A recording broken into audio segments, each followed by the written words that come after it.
ব্রেনের যে চারটে লেয়ার সম্পর্কে আলোচনা করেছিলাম আমরা, সেই চারটে লেয়ারের একটা করে ফ্রিকোয়েন্সি থাকে, যেটাকে বলা হয় সিপিএস শর্ট ফর্মে। এর ফুল ফর্ম হচ্ছে সাইকেল পার সেকেন্ড। এই ফ্রিকোয়েন্সি অনুযায়ী মাইন্ডটা ভাইব্রেট হয়, লেয়ারগুলো ভাইব্রেট হয়। কি ভাবে কোন ভাবে সেটা সম্পর্কে বলবো। এই ফ্রিকোয়েন্সি মাপার একটি যন্ত্র আছে যেটাকে বলা হয় ইলেকট্রোএনসেফালোগ্রাফ।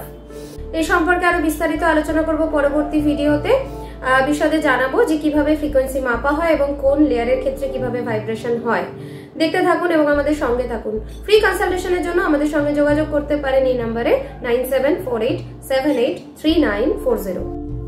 ভিডিওটি ভালো লেগে থাকলে লাইক, কমেন্ট এবং শেয়ার করবেন। দেখা হচ্ছে পরবর্তী ভিডিওতে। পরবর্তী ভিডিওগুলি দেখার জন্য আমাদের ইউটিউব চ্যানেলটিকে সাবস্ক্রাইব করুন এবং পাশে থাকা বেল আইকনটিকে প্রেস করুন, যাতে সবার প্রথমে ভিডিওটি আপনার কাছে পৌঁছায়। এবং আমাদের ফেসবুক পেজটিকে লাইক এবং ফলো করতে ভুলবেন না। ধন্যবাদ।